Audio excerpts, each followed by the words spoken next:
श्रीमान् वेङ्कटनाथार्यः कवितार्किकेसरी वेदान्ताचार्यवर्यो मे सन्निधत्तां सदा हृदि यस्य वाग्वृत्तिपर्यन्ता यतिराजसरस्वती तस्मै वेदान्तगुरवे भूयो भूयो नमो नमः।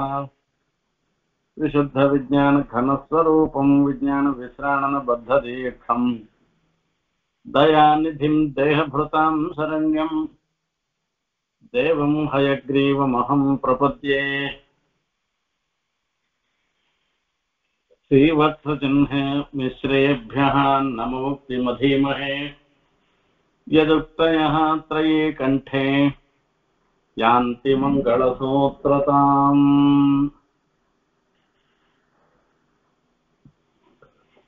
ஸ்ரீவைகுண்டஸ்தவத்துல இன்றைய தினம் 85வது ஸ்லோகத்தினுடைய அர்த்தத்தை பார்க்க இருக்கின்றோம்.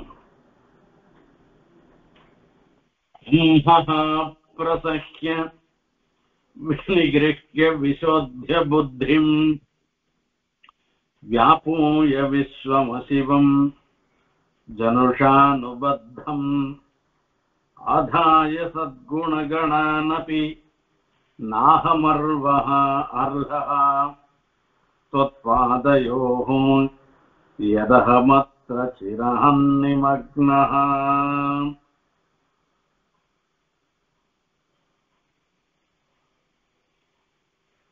இப்போ ஆழ்வான் தன்னுடைய நைச்சானுசந்தானம் தனக்கு கோவை இருக்கிறதாக அவர் சாதிச்சுக்கிறார்.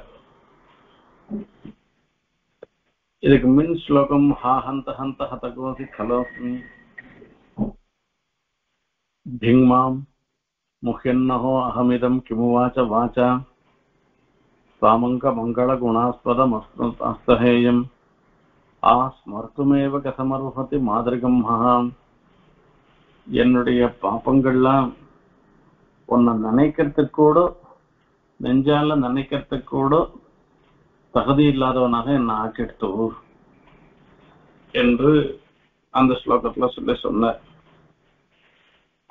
இப்படி சொன்ன உடனே பெருமாள் ஆழ்வானை பார்த்து கேட்கிறாராம், அப்பா நீ பாப்பத்தை பத்தி விசாரப்படாதையும், எனக்கு தெரியும் எந்தெந்த பாப்பங்களை எப்படி எப்படி போக்கடிக்கணும்ன்றது எனக்கு தெரியும், உமக்கே அதை பத்தி விசாரம். ஆகையால நீர் இங்க என்ன அடையறதுல ஒன்றும் தப்பே இல்லை. இது என்ன பாப்பத்தை போக்கடிக்கிறதுன்றது இது என்ன ரொம்ப கஷ்டமான விஷயமானா ரொம்ப சுலபம் அப்படின்னா என்ன என்ன இப்படி சொல்றே பெருமாள் பார்த்து இப்படி சொல்றே அப்படின்னா இதுக்கு காரணம் ஒண்ணு இருந்துருக்கு.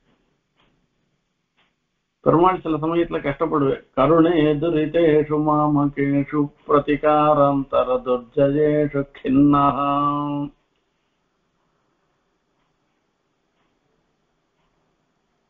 கருணே துரிதேஷு மாமகேஷு பிரதிகாராந்தர.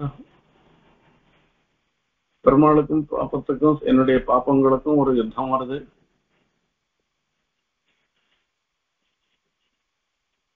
அந்த யுத்தத்துல பெருமாள் ஐயோ இவனுடைய பாப்பங்களை எப்படிதான் போக்கடிக்கிறதுன்னு தெரியலையேன்னு ரொம்ப விசாரப்படுறேன். கவச்சாயிதையா துவைவ சார்ங்கே விதயஸ்தானம் உபாசுரித்தோ விருஷாத்ரியும். தயாதேவி கவச்சமாக ஆயிடுறா. என்னுடைய பாப்பங்கள் எல்லாம் எவ்வளவுதான் அவர் மேல அந்த பாப்பங்கமாகிற ஒரு அஸ்திரத்தை பிரயோகம் பண்ணா கூட அந்த தயாதேவி ஆகிற கவச்சத்து மேல விழுந்து எல்லாம் அப்படியே பொட்டு பொட்டுன்னு கீழே விழுந்தது. பெருமாளை ஒண்ணுமே பாதிக்கல. இப்ப பெருமாள் ஜெயிச்சுடுறார், பாப்பத்தோட ஜெயிச்சுடுறார். இப்படி என்னுடைய தயை இருக்கிற வரைக்கும் நீ பாப்பத்தை பத்தி விசாரப்பட வேண்டிய அவசியம் இல்லை. ஆழ்வானை பார்த்து சொல்ற, திகசிச்சம் அவிநீதம் நிர்தயம் ஆமலட்சம் பரமபுத்திரயோகம் योगिवर्याग्रगण्यैः विधिशिव सवनकाद्यैः ध्यातुम् अत्यन्त दूरम् தவ பரிசர பாவம் காமையே காமவிருத்தகா அப்படின்னு எல்லாம் ஆளந்தார் சாத்திய விஷயத்தை தான் இங்க மறுபடியும் சொல்ற. இப்ப என்னுடைய பாப்பங்கள்லாம் தடங்கலாக இருக்கு. ஒன்னு நினைக்கிறதுக்கே என்னுடைய பாப்பம். உபாய விரோதி பிராப்தி விரோதின்னு பாப்பங்கள்ல இரு வகை சொல்லப்படுகின்றன. ஒண்ணு உபாய விரோதி. இந்த பக்தியோகமோ பிரபத்தியோ பண்ணணும்ன்ற ஒரு எண்ணத்தையே நமக்கு உண்டு பண்ணாதபடி நாம பண்ணின அபராதங்கள் அந்த உபாய விரோதியான பாப்பங்கள் இருக்கும். இன்னொன்னு பிராப்தி விரோதி, பெருமாளை அடைய விட்டாத பண்ணக்கூடிய நம்மளுடைய பாப்பங்கள். எல்லா பாப்பங்களையும் பெருமாள் போக்கடிச்சுடுற. அப்படி இருக்குச்சு நீர் என்னத்துக்கோசரம் விசாரப்பட வேணும். நீர் பாட்டுக்கு என்னோட சேர்ந்து அனுபவிக்கலாமே. இந்த பாப்பத்தை போக்கடிக்கிறதுன்றது ஒரு பெரிய விஷயமே இல்லையே அப்படின்னு சொல்ற. வாஸ்தவம். ஆனா கூட என் மனசாட்சி அது கேட்கலையே அப்படின்னு சொல்ற. அம்ஹ பிரசஹ்ய விநிகிருஹ்ய விசோத்ய புத்திம் व्यापूय विश्वमशिवं जनुषानुबद्धम् आधाय सद्गुणगणानपि नाहमर्हः स्वपादयोः यदहमत्र चिरान्निमग्नः. இப்ப இருக்கிற லௌகிகமா பார்ப்போமே. நம்ம பெருமாள் கைங்கரியம் பண்ணிக்கிறதுக்கு போனோம். இப்ப பெருமாள் கைங்கரியத்துக்கு போனோம்னாக்க தீர்த்தா மாடிட்டு சுத்தமா வேட்டியை ஒடுத்திண்டு நாம போனோம். அந்த உடம்புல இருக்கிற அழுக்கெல்லாம் போக்கடிச்சு பகவத் சந்நிதியில போகச்சு பரிசுத்தமாக போனோம். அதே மாதிரி நிர்மலமான மனசோட பெருமாள் திருவாராதனம் பண்றதுக்கு போகணும். மனசுல ஒரு கல்மஷத்தோட பெருமாள் திருவாராதனம் பண்ணக்கூடாது. கோவிலுக்கு போறோம், பெருமாளுக்கு திருவாராதனம் பண்ண போறோம் அப்படின்னு ஒரு அர்ச்சக சுவாமி இருந்தாருனாக்க தனக்கு பெருமாளை தொட்டு கைங்கரியம் பண்ணி திருவாராதனம் பண்ணும்படியான ஒரு பாக்கியம் ஈஸ்வரன் கொடுத்திருக்க. அந்த பாக்கியத்தை கொண்டு நான் அந்த திருவாராதனம் பண்ணி என்னுடைய ஒரு பிறப்புக்கு ஒரு சத்தையை நான் ஏற்படுத்த போறேன்னு நினைச்சுட்டு தான் போனமே தவிர மீதி பேருக்கு கிடைக்காத பாக்கியம் எனக்கு இருக்குன்னு சொல்லி கர்வத்தோட அந்த இடத்துல பெருமாள் இடத்துல போகக்கூடாது. ஆகையால மனசளவுல ஒரு சுத்தியை ஏற்படுத்திக்கணும், உடல் அளவுல ஒரு சுத்தியை ஏற்படுத்திக்கணும், ஒரு புத்தியிலையும் ஒரு அதாவது நாம் ஒரு நல்ல காரியம் பண்றோம் அதுக்கு தகுதி பெற்றவர்களாக இருக்கும் அப்படின்றதாக அந்த எண்ணத்தோட தான் அந்த புத்தியிலையும் நாம பண்ணணும். கல்மஷம் இல்லாதவர்களாக நாம போகணும். அது மாத்திரம் இல்ல, நமக்கெல்லாம் ஒரு சுவாபாவிகமாகவே சில தோஷங்கள்லாம் இருக்கலாம். அந்த தோஷங்கள் எல்லாவற்றையும் போக்கடிச்சுட்டு நல்ல குணங்களை நாம ஏற்கும்படியாக பண்ணிண்டு பெருமாளுக்கு கைங்கரியம் பண்ணணும். இதுதான் நியதி. பெருமாள் சொல்ற பாப்பத்தை பத்தி நீ விசாரப்படாத, நான் இருக்கேன், அது எல்லாத்தையும் போக்கடிச்சிடுறேன் அப்படின்னு சொல்றேன். அப்படி இருந்தாலும் எனக்கு கைங்கரியத்துக்கு வரத்துக்கு எனக்கு கொஞ்சம் யோசனையா இருக்கு அப்படின்னு ஆழ்வார் ஆழ்வான்னு சொல்லச்சே. அப்படின்னா உனக்கு கைங்கரியத்துல வரத்துக்கு யோசனை என்ன காரணம் அப்படின்னு கேக்குது. அனுபவித்தும் அகௌகம் நாளம் ஆகாமி காலகா பிரசமித்தும் அசேஷம் நிஷ்கிரியாபிர் நசக்கியம் தயாசதகத்துல சொல்ற. ஏதோ என்னுடைய பாப்பங்கள் எல்லாம் அனுபவிச்சு போக்கடிச்சிடலாம் அப்படின்னு பார்த்தோம்னாக்க எனக்கு ஆயுஷே குறைவாதான் இருந்துட்டு இருக்கு. இல்ல தீர்க்காயுஷ 100 வயசு கொடுத்தா கூட அது எனக்கு போராது நான் பண்ண பாப்பங்களுக்கெல்லாம் அனுபவிப்பதுக்கு. சரி, இதுக்கு எதனா பிராயச்சித்தம் பண்ணி போலாமா, அதனால எல்லாத்தையும் பாப்பத்தையும் கடிப்போமா அப்படின்னா ஒன்னா ரெண்டா மாறி மாறி வந்துட்டே இருக்குது. பிரசமீதம் அசேஷம் நிஷ்கிரியாபிகி நசக்கியம்னு அந்த நிஷ்கிரிய ஒரு பாப்பம் பண்ணுமானா அதுக்கு பிராயச்சித்தம் பண்ணுமானா இன்னொரு பிராயச்சித்தம் வருது. இப்படி அது பிராயச்சித்தம் பண்ணியும் போக்க முடியாததாக இருந்திருக்கு. स्वयमिति हृदयत्वं स्वीकृत श्रीनिवास शिथिलित भवभीतिः श्रेयसे जायसे नः. இந்த தயாதேவி தான் பெருமாள் ஒரு தன்வசமாக ஆக்கி வச்சுருக்கா. அப்படி அந்த தயாதேவி கணக்கு தீர்மானம் பண்ணிட்டாள்னாக்க பெருமாள்கிட்ட ஒரு வார்த்தை சொன்னா போறோம், பெருமாள் நம்மளுடைய பாப்பம் மொத்தத்தையும் எப்படியோ போக்கடிச்சு. ஆகையால பக்தி ரூபமான ஒரு வியாஜத்தினாலேயோ பிரபத்தி ரூப வியாஜத்தினாலேயோ பெருமாள் நம்மளுடைய பாப்பங்களை எல்லாம் போக்கடிச்சுடுற, இதுல ஒன்றும் சந்தேகமே இல்லை. அததான் பெருமாள் பார்த்து சொல்ற, ஐயோ நான் இத்தனை நாள் பாப்பம் பண்ணிருக்கேனே, நான் எப்படி உம்மண்ட வருது அப்படின்னு யோசனை பண்றாரு. அவன் நினைக்கிறத கூட எனக்கு தகுதி இல்லாதவனாக இருந்துட்டு இருக்கேன்னு ஆழ்வான் சாதிக்கச்சு. நீர் ஏன் பாப்பத்தை பத்தி விசாரப்படணும், நான் இருக்கேன். பிராரப்தேதர பூர்வ பாபம் அகிலம் பிராமாதிகம் சோத்தரம். நம்மளுடைய பாப்பங்களுடைய வகை அதுல வரைச்சே சஞ்சித பாப்பம், பிராரப்த பாப்பம், உத்தராக்கம். அந்த உத்தராக்கத்துல புத்திபூர்வகமான உத்தராக்கம், அபுத்திபூர்வகமான உத்தராக்கம், இப்படி எல்லாம் பாப்பங்களுடைய வகை சொல்லப்படுகின்றன. நாம ஒரு பாப்பம் பண்ணினோமானாக்க உடனே பெருமாள் ஒரு கணக்கு எழுதி வச்சுக்கிறேன். இந்த பாப்பத்துக்கு இவனுக்கு இந்த சிக்ஷையை கொடுக்கணும்னு தீர்மானம் பண்ணி வச்சுருவாரு. அப்படி பெருமாள் வச்சுருக்கச்சு நமக்கு எத்தனையோ பாப்பங்கள் வருஷம் இருக்கு. அந்த வருஷம் இருக்கிற பாப்பங்கள் ஒண்ணு டிக்கெட் சண்டே ஒரு இந்த பாப்பத்துக்கு இவனுக்கு சிக்ஷை கொடுத்துட்டேன், இந்த பாப்பத்துக்கு இவனுக்கு சிக்ஷை கொடுத்துட்டேன் அப்படின்னு ஒண்ணா சொல்லிட்டே வரேன். அப்படியே போனா பாப்பமும் நின்றுட்டே போறது, சிக்ஷையும் நின்றுட்டே போறதே தவிர பாப்பமும் முடிகிற பாடு காணும், சிக்ஷையும் முடிகிற பாடு காணும். அயல என்னால அனுபவிச்சு அந்த பாப்பங்களை போக்க முடியும்ன்றது இல்லை. அப்ப சரணாகதி பண்ணியாச்சுன்னாக்க பெருமாள் என்ன பண்றாரு அப்படின்னா, சஞ்சித பாப்பங்கள், அதாவது நாம சேர்த்து வச்ச பாப்பங்கள் இன்னும் பலன் கொடுக்க ஆரம்பிக்கல, அந்த வரிசையில நின்று இருக்கு. இப்ப ஏதோ ஒரு கர்மா அதனுடைய பலனை கொடுக்க ஆரம்பிச்சிருக்குது. அது முடிஞ்சதுன்னாக்கா அப்புறமா அடுத்த கர்மாவனுடைய பலன் வரப்போறது. அது நன்னா கூட வரலாம். இப்ப கஷ்டப்படுறவனா இருந்தான்னா கூட அது நன்னா கூட வரலாம். அதை பத்தி நமக்கு தெரியாது. இப்ப இந்த பாப்பங்களுக்கெல்லாம் சஞ்சித பாப்பங்கள்னு பேரு. இந்த பரதமர்ப்பணம் பண்ணின உத்தர கணத்துல இந்த சஞ்சித பாப்பங்கள் மொத்தத்துக்கும் நாசம் வருது. பாப்பங்களுக்கு நாசம் வருதுன்னா என்ன அர்த்தம்?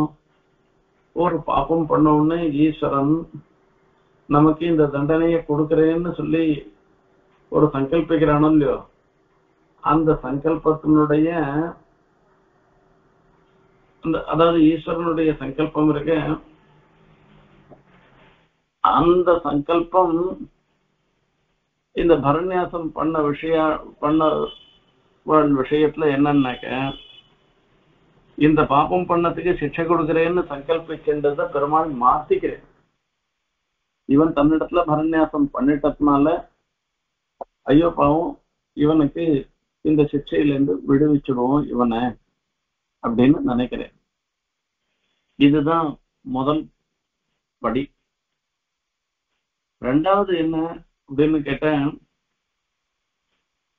பிராரப்த கர்மாவுக்கு வரைச்சு பலன் கொடுக்க ஆரம்பிச்ச கர்மா, இந்த கர்மாவை நாமளே அங்கீகாரம் பண்ணிக்கிறோம். இந்த சரீரம் இருக்கிற வரைக்கும் பிராரப்த கர்மாவனுடைய பலன் என்னவோ அதை நான் அனுபவிக்கிறேன், உண்மை பேர்ல நான் பழிய போடல அப்படின்னு நாம ஒத்துக்கிறோம். ஆகையால கர்மானுகுணமான பலத்தை பெருமாள் கொடுக்குறேன். பிராரப்த கர்மா பலன் கொடுக்க ஆரம்பிச்ச கர்மானுகுணமான பலத்தை பெருமாள் நமக்கு கொடுத்துருக்கு. இது ரெண்டாவது விஷயம். மூணாவது விஷயம், நாமளே சரணாகதி பண்றோம். சரணாகதி பண்ண பிற்பாடு அறியாமல் சில பாப்பங்களை பண்றோம், தெரிஞ்சு சில பாப்பங்களை பண்றோம். அறியாமல் பண்ணக்கூடிய பாப்பங்களுக்கு பெருமாள் ஒரு சிக்ஷையும் கொடுக்க மாட்டேன் அப்படின்னு ஒரு விஷயம். அதாவது நம்ம நடந்து போறோம், நடந்து போச்சு, எத்தனையோ ஜந்துக்கள் நம்ம கால அடியில விழுந்து செத்து போயிடுறது. ஆனா நம்ம ஒரு உத்தேசத்தோட இந்த ஜந்துக்கள்லாம் நம்ம காலால மறிச்சு சாகடிக்கணும் அப்படின்ற எண்ணத்தோட நம்ம பண்ணல. அந்த மாதிரி அறியாமல் பண்ணக்கூடிய ஒரு காரியங்கள் அந்த மாதிரி இருந்ததுன்னா பெருமாளுக்கு இப்படிப்பட்ட ஒரு தவறுதல் ஏற்பட்டதற்கு சிக்ஷை கொடுக்கணும்ன்ற எண்ணமே ஏற்படாதான். இவன் தெரியாததானே பண்ணிட்டான், இவன் பேர்ல எதுவும் தப்பு இல்லையே, ஆகையால இதுக்காக சிக்ஷை நாம கொடுப்பானா அப்படின்னு பெருமாள் நினைக்கிறேன். மூணாவது விஷயம் என்ன அப்படின்னு கேட்டா, அறிந்தே சரணாகதி பண்ண பிற்பாடு பாப்பம் பண்றது. தெரிஞ்சே தப்பு பண்றோம், எத்தனையோ தப்பு பண்றோம். சரணாகதி 12 வாரம் தப்பு பண்ணாதெல்லாம் ஒண்ணும் இல்லை, நிறைய தப்பு பண்றோம். இப்ப அந்த பாப்பத்துக்கெல்லாம் பலன் கொடுக்காத விட்டாக்கா சரணாகதின்ற ஒரு வியாஜத்தை வச்சுட்டு யார் என்ன தப்பு வேணா பண்ணிட்டு இருப்பார். இப்ப அதுக்கு ஒரு பலன் கொடுக்கணும். இல்ல அந்த பலனை அனுபவிக்க வேணாம்ன்ற ஒரு எண்ணம் கணக்கு நமக்கு இருந்ததுன்னாக்கா அப்போ நம்ம பெருமாளிடத்துல போய் பிராயஷ்சித்த பிரபத்தி பண்ணிக்கணும். ஏதோ தெரியாத பண்ணிட்டேன், அதாவது தெரிஞ்சு பண்ணின விஷயத்துக்கு கூட நேர் என்ன க்ஷமிச்சிடணும் அப்படின்னு பிராயஷ்சித்த பிரபத்தின்றது பண்ணிக்கணும். இது புத்திபூர்வகமான உத்தராகத்துக்கு பரிகாரமாக சொல்லப்படுவது பிராயஷ்சித்த பிரபத்தி. பெருமாளிடத்துல போய் இப்படி புத்திபூர்வகமான உத்தராகம் வரைச்சே அதுக்கு பிராயஷ்சித்தம் பண்ணிக்கணும்ன்ற ஒரு எண்ணம் இல்லாத சில கடின பிரகிருதிகள் இருப்பா. சரணாகதி பண்ணிட்டோம், அப்படிப்பட்ட கடின பிரகிருதிகள் விஷயத்துல தெரிஞ்சே பண்ணின பாப்பங்களுக்கு சிக்ஷை கொடுக்காத விட்டோம்னாக்க விபரீதமாயிடும் லோகம். இப்ப எல்லாரும் தெரிஞ்சே தப்பு பண்ணுவா. பெருமாள் இடத்துல சரணாகதி பண்ணிட்டதுனால தெரிஞ்சு பண்ண தப்புக்கு கூட சிக்ஷை கிடையாதுன்னு சொல்லிட்டு இது தப்பு பண்றதே ஒரு நிலையாக சில பேர் ஏற்றுக்கொள்வா. அப்படி போனா விபரீத தர்மமே நிக்காத போயிடும், அந்த பயமே இல்லாத போயிடும். ஆகையால சரணாகதி பண்ணின பிற்பாடு தெரிஞ்சே பாப்பம் பண்ணான்னாக்க அவளுக்கு பிராயஷ்சித்தமும் பண்ணிக்காத போயிட்டாள்னாக்கா அவளுக்கு சிக்ஷைன்றது நிச்சயம் உண்டு. அந்த சிக்ஷை எப்படிப்பட்டது சிக்ஷையாக இருக்கும் அப்படின்னு கேட்டாக்க அந்தப்புற பிரஜனங்களுக்கு போல லகு சிக்ஷையாக இருக்கும். ஒரே தப்பு காரியம், அந்த தப்பு காரியத்தை பிரபன்னன் பண்றான், அதே தப்பு காரியத்தை பெருமாளிடத்துல சரணாகதி பண்ணாதவன் சாமான்யமா இருக்கவும் பண்றான். அவ ரெண்டு பேருக்கும் ஒரே தப்பு காரியம் பண்ணினதுனால ஒரே மாதிரி சிக்ஷையான்னு கேட்டாக்க இல்லை. பிரபன்னனுக்கு ஒரு சிக்ஷை லகுவாக இருந்துருக்கும், அவனுக்கு இன்னொருத்த சரணாகதி பண்ணாது தப்பு பண்றானே அவனுக்கு இருக்கக்கூடிய சிக்ஷைன்றது கிரமமான சிக்ஷையாக இருந்துருக்கும். இது அந்தப்புற பரிஜனங்கள் போலன்னு சுவாமி தேசிகன் ரகசிய திரைசாரத்துல எடுக்கிற. அந்தப்புறத்துல கூணர் குரலர் இவெல்லாம் இருந்துருப்பா, மற்றும் பெண்மணிகள்லாம் இருப்பா. அவளும் எப்பயானோ ஒரு தப்பு பண்ணாலும் பண்ணலாம். அந்த தப்பு பண்ணிட்டான்னாக்க அதுக்காக ராஜா சிக்ஷை பண்ணச்சே ராணியினுடைய பரிந்துரையினால அவளுக்கு பெரிய சிக்ஷையா இல்லாமல் ஒரு சின்னதா ஒரு சிக்ஷையை பண்ணி அவளை மறுபடியும் சங்கிரகிச்சுக்கிறார். அந்த மாதிரி பெருமாளும் நம்மள என்ன பண்ற அப்படின்னா நீ எவ்வளவு பெரிய பாப்பம் பண்ணியிருந்தாலும் நீ சரணாகதி பண்ணினவனாக இருக்கிறதுனால உன்னை நான் ஏத்துக்கிறேன், நீ என்னத்துக்கு பாப்பத்தை பத்தி விசாரப்படுற அப்படின்னு அழ்வானை பார்த்து கேட்கிறேன். அப்படி கேட்ட உடனே அதுக்கு பதில் சொல்ற. அதுக்கு சொல்லி என்ன பதில் சொல்றேன்றதுதான் சுவாரஸ்யம். என்னன்னா, அம்ஹா பிரசஹ்ய விநிகிருஹ்ய விசோத்ய புத்திம். அம்ஹா, அம்ஹான்னா பாப்பங்கள்னு அர்த்தம். அந்த பாப்பங்களை எல்லாம் பிரசஹ்ய பிரசஹ்ய விநிகிருஹ்ய, அந்த கஷ்டப்பட்டு அந்த பாப்பங்கள் எல்லாம் போக்கடிக்கிறது. கஷ்டப்பட்டு போக்கடிக்கிறதுனா அனுபவிச்சு போக்கடிக்கிறதோ அல்லது அதுக்கு உண்டான பிராயஷ்சித்தங்களை எல்லாம் பண்ணி அந்த பாப்பத்தை போக்கடிக்கிறதோ, அந்த பாப்பத்தை போக்கடிக்கணும்ன்றதுக்காக ஒரு பெருமுயற்சி பண்ணி அந்த பாப்பத்தை போக்கடிக்கிறது. புத்திம் விசோத்திய, புத்திக்கு ஒரு தெளிவு ஏற்படுத்தி கொண்டு அப்படின்னு சொல்ற. இந்த புத்திக்கு தெளிவுன்றது எப்ப ஏற்படும் அப்படின்னா, கஷேத்ரஜ்ஞஸ்ய ஈஸ்வர ஜானாத் விசுத்தி பரமாமதா அப்படின்னு சொல்லிருக்கு.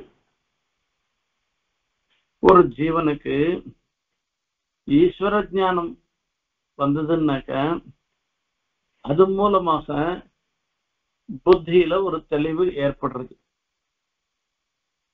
இங்க ஈஸ்வர ஞானம்னு சொல்றது என்ன அப்படின்னா, ஸ்வரூப ஞானமும் சேர்த்துதான். இந்த ஆத்மா எம்பெருமானுக்கு தாசனாக இருக்கின்றது. எம்பெருமான் சுவாமியாக இருந்திருக்க. ஆத்மா எம்பெருமானுக்கு சேஷபூதமாக இருக்கிறது. எம்பெருமான் சேஷியாக இருந்திருக்க.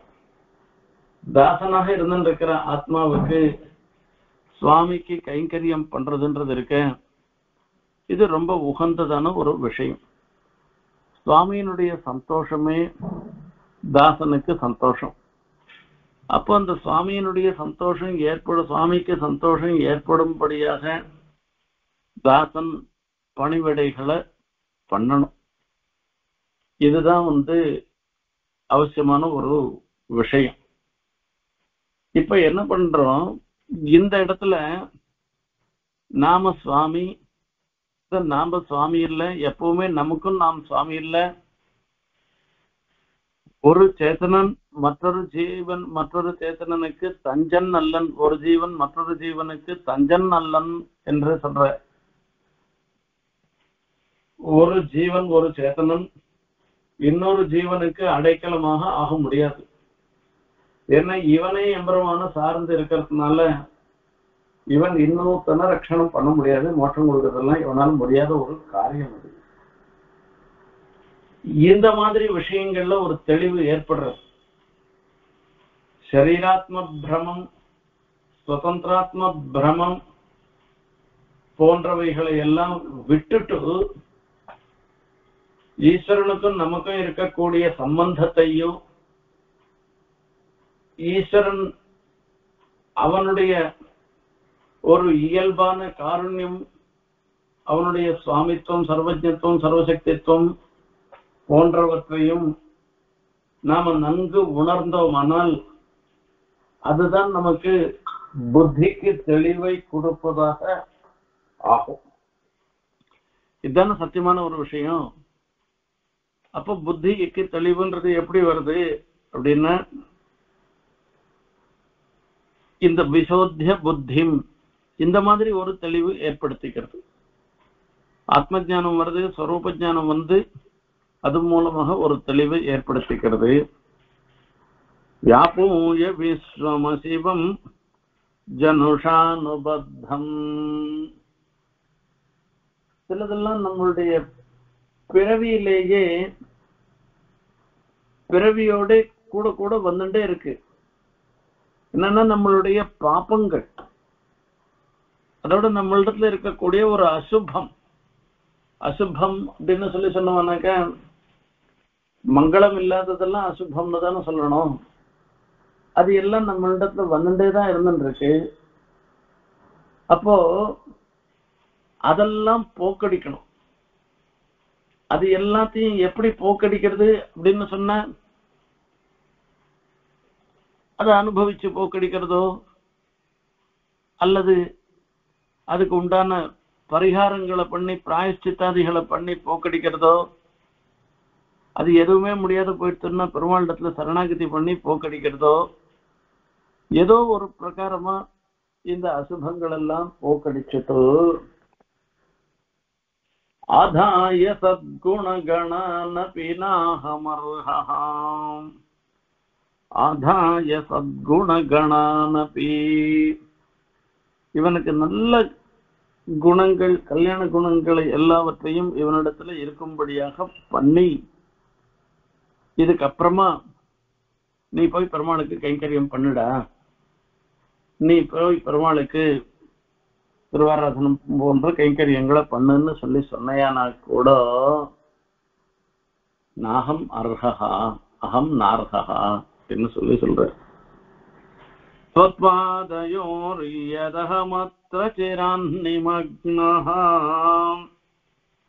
நாகம் அர்ஹா, ஏண்டா உனக்கு ஏன் தகுதி இல்லாத போயிட்டு, பாப்பங்கள்லாம் தான் போயிட்டு, ஒன்ன பரிசுத்தமாக ஆக்கிட்ட, புத்தியில ஒரு தெளிவும் ஏற்பட்டு, மனசளவுலையும் பாப்பம் இல்லை, உடலளவுலையும் அசுத்தி இல்லை, அதோட இல்லாத நல்ல கல்யாண குணங்கள் எல்லாமும் உனக்கு ஏறிட்டு இருக்கு. இப்ப பெருமாளை நினைக்கணும்னு நினைக்கிறதே ஒரு கல்யாண குணம் தானே, இவைகள் எல்லாமும் உனக்கு வந்திருக்கு.